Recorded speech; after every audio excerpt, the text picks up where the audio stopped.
আসসালামু আলাইকুম প্রিয় শিক্ষার্থীবৃন্দু। আজকে আপনাদের সামনে মাল্টিমিডিয়া অনলাইন ক্লাসরুমে উৎপাদন ব্যবস্থাপন বিষয়ে বিপণন বিষয়ের চ্যাপ্টার 1 নিয়ে এসেছি। মোহাম্মদ রুবেল হোসেন। চ্যাপ্টার 1 উৎপাদন। চলো উৎপাদন কি এ বিষয়ে আমরা একটু দুইটা ছবি দেখে পূর্বে ধারণা নিয়ে নেই।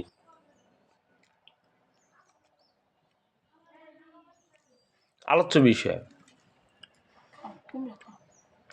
উৎপাদন ধারণা এবং উৎপাদন কি, উপযোগের ধারণা এবং উপযোগের বিভিন্ন প্রকারভেদ। প্রথম চিত্রটি পানীয়র এবং দ্বিতীয় চিত্রটি গাড়ির। এখন আসলে উৎপাদন কি? উৎপাদন হলো কোনো কিছু সৃষ্টি করা বা তৈরি করা। আমাদের প্রকৃতিদত্ত সম্পদকে কাজে লাগিয়ে কোনো কিছু তৈরি করা বা সৃষ্টি করাকে বলা হয় উৎপাদন। ফিলিপ কটলারের মতে production is a process by which company create a value for customer. ধন্যবাদ তোমাদের। আজকে ক্লাসটি ছিল এই পর্যন্তই।